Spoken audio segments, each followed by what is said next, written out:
యేసు క్రీస్తు నామమున అందరికీ వందనములు. సైతాను నిద్రించు సూత్రములు. ప్రారంభ ప్రార్థన.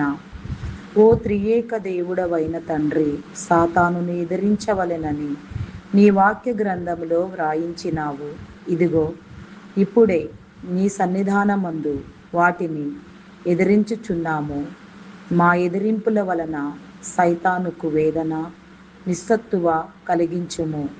మా ఎదిరింపుల వలన నీకు మహిమ, సంగమునకు జయము కలిగించుము.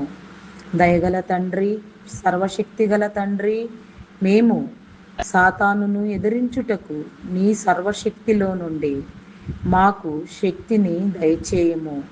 శత్రువు బలమంతటి మీద నీకు అధికారం ఇచ్చి ఉన్నానని లూకా సువార్త 10వ అధ్యాయములో వ్రాయించినావు.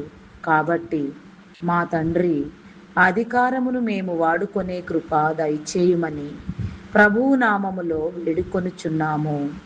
సర్వలోకమును సృష్టించిన సృష్టికర్త అయిన తండ్రి యొక్క నామములో, సర్వలోకమును రక్షించిన రక్షణకర్త అయిన యేసు ప్రభువు యొక్క నామములో, సర్వలోకమును ఆదరించుచు ఆయత్తపరచుచున్న పరిశుద్ధాత్మ తండ్రి యొక్క నామములో, త్రియేక దేవుని నామములో, గాలిలోకములో బంధకములో ఉన్న ఓ సాతానా, సాతాను అనుచరులారా, దురాత్మలారా, దురాత్మల సమూహములారా, దయ్యములారా, భూతములారా, పిశాచములారా, మేము మిమ్ములను గద్దించుచున్నాము.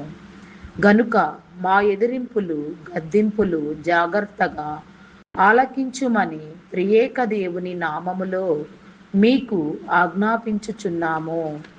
బోధకులు నేర్పించనివే కాక శోధన కాలమందు పరిశుద్ధాత్మ తండ్రి అందించిన ఎదిరింపులు వాడుట కూడా అవసరము.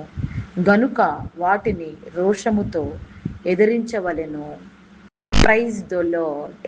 అందరికీ మరణాత.